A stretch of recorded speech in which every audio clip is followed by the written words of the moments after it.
Halo Kultivator Junior, selamat datang di dunia novel. Bab 6368, Pengakuan Singkat. Nenek.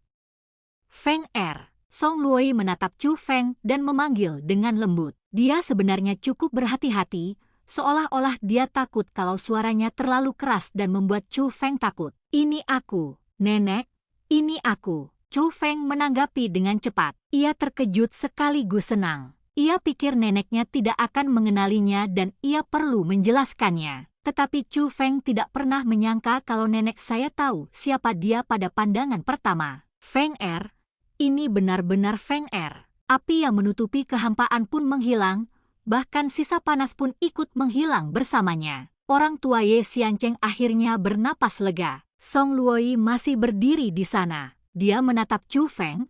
Bibirnya bergetar dan air mata mengalir di matanya. Tampak sangat bersemangat. Nenek, Chu Feng telah terbang keluar istana dan datang ke depan Song Luoi. Bukankah ini mimpi?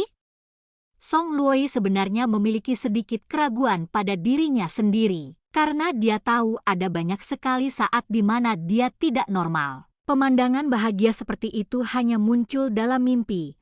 Tetapi saat terbangun, Anda seringkali seperti mayat berjalan. Nenek, ini bukan mimpi. Namaku Chu Feng, kata Chu Feng. Melihat mata nenek yang merah dan ekspresi tidak percaya pada dirinya sendiri, hidung Chu Feng juga terasa sakit. Secara logika, neneknya sedang gila dan seharusnya tidak tahu siapa dia. Tetapi sekarang tampaknya meskipun neneknya gila, ia masih menyimpan informasi dunia dalam pikirannya. Pasti begitu. Hanya ketika dia sadar dialah yang dapat segera mengenali identitas Chu Feng. Rasa sakit yang dialami nenek lebih besar dari apa yang dibayangkan Chu Feng. Ia rindu untuk tetap terjaga, karena saat ia terjaga, ia dapat melindungi orang-orang yang ia sayangi. Tetapi saya masih belum bisa bangun. Perjuangan macam apa ini? Feng Er, kamu telah menderita. Song Luoi akhirnya tidak dapat mengendalikan emosinya. Air mata di matanya pun jatuh di pipinya. Namun tangannya dengan lembut membelai pipi Chu Feng.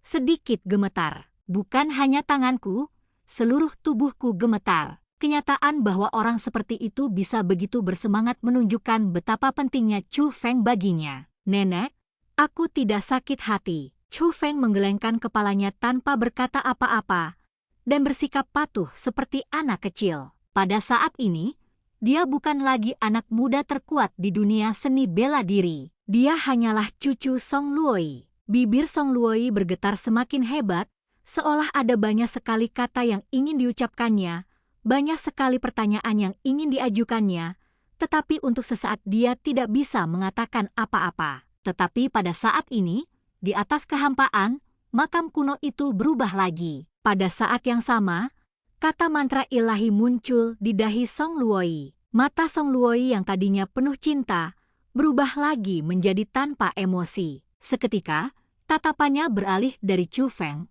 seolah-olah dia tidak mengenali Chu Feng, dan melihat ke arah makam kuno. Nenek, melihat ini, Chu Feng memanggil dan buru-buru melakukan rumus sihir lagi. Ini adalah metodenya. Meskipun perawatan sebelumnya gagal memulihkan kesadaran neneknya sepenuhnya, Chu Feng menanamkan formasi di otak neneknya melalui formasi perawatan. Hanya dengan mencubit rumus ajaib itu, sang nenek dapat terbangun sejenak. Tetapi sekarang, metode ini gagal. Nenek Chu Feng tidak bereaksi sama sekali. Lalu, menghilang. Tetapi Chu Feng dapat merasakan bahwa arah yang ditinggalkan neneknya adalah arah yang sama dengan makam kuno. Apakah itu mantra ilahi?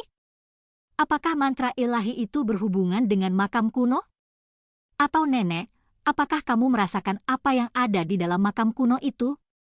Chu Feng berdiri di sana dengan ekspresi rumit. Aku akhirnya bertemu kembali dengan nenekku, namun mereka terpisah lagi karena alasan aneh ini. Chu Feng, di mana nenek? Egi juga datang ke sisi Chu Feng. Dia seharusnya pergi ke makam kuno, kata Chu Feng. Makam kuno? Kenapa kamu ke sana? Tidak, sepertinya nenekmu terbangun karena perubahan di makam kuno itu. Apakah ada sesuatu yang menarik perhatian nenekmu? Tanya Egi. Kemungkinan besar, kata Chu Feng. Pada saat ini, Song Yun juga mendekati Chu Feng. Sudah waktunya untuk pergi. Song Yun mengeluarkan selembar kertas jimat dan mengaktifkannya. Kekuatan teleportasi menyelimuti Chu Feng dan Egi. Saat berikutnya, mereka tiba di suatu tempat yang jauh dari kapal perang. Song Yun khawatir bahwa setelah nenek Chu Feng pergi, klan abadi Ye akan menyerang Chu Feng lagi, jadi dia langsung membawa Chu Feng pergi dari tempat yang penuh masalah itu. Namun tak lama kemudian terdengarlah suara dari arah kapal perang itu, dan jangkauan suaranya sangat luas, bahkan bisa sampai ke seluruh dunia. Tuan Muda Chu Feng, saya minta maaf atas kesalahan yang saya buat. Saya harap Anda memaafkan saya. Klan abadi Ye saya berutang budi kepada Anda dan saya bersedia membalasnya dengan hadiah yang besar. Chu Feng dan Song Yun sama-sama mengenal suara itu.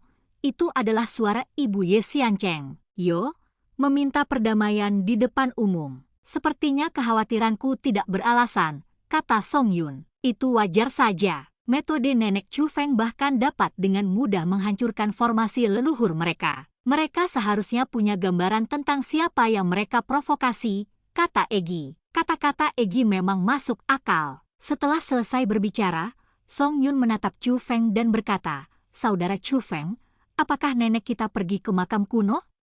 Aku pikir begitu, kata Chu Feng. Saudara Chu Feng, apakah kamu juga akan pergi ke makam kuno? Tanya Song Yun. Aku pasti akan pergi mencari nenek, kata Chu Feng. Makam kuno itu adalah tempat yang secara tegas dilarang untuk dimasuki oleh kakak perempuan Chu Feng, Long Zuoyan. Sebelumnya Chu Feng selalu patuh, dan setelah mengetahui bahwa makam kuno itu adalah area terlarang yang disebutkan Long Zuoyan, dia langsung pergi. Tapi sekarang sudah berbeda. Neneknya masuk, meskipun dia menunjukkan kekuatan yang luar biasa. Namun, makam kuno itu terlalu aneh, jadi Chu Feng selalu khawatir. Mungkin sudah ditakdirkan bahwa ini adalah tempat yang harus ia kunjungi suatu hari nanti. Nenek kita akan membutuhkan waktu yang lama untuk selamat. Saudara Chu Feng, pergilah dulu. Saya masih punya beberapa hal yang harus diselesaikan. Saya akan kembali lagi nanti. Selagi Song Yun berbicara, dia menyerahkan selembar kertas jimat kepada Chu Feng. Itu adalah simbol pelacakan. Dalam jarak tertentu, Song Yun akan mengetahui lokasi pasti Chu Feng. Chu Feng juga meninggalkan hal semacam ini pada Xiao Yuer dan Wang Qiang. Apa yang akan kamu lakukan? Tanya Chu Feng setelah mengambil kertas jimat itu. Ini hanya masalah kecil dan akan segera ditangani, kata Song Yun. Kalau begitu berhati-hatilah, kata Chu Feng. Saudara Chu Feng juga. Song Yun tersenyum dan segera menatap Egi. Selamat tinggal, saudari roh dunia yang bahkan lebih cantik dariku. Setelah mengatakan itu, Song Yun pergi, dan cerita pun berakhir. Sampai jumpa di cerita berikutnya di dunia novel.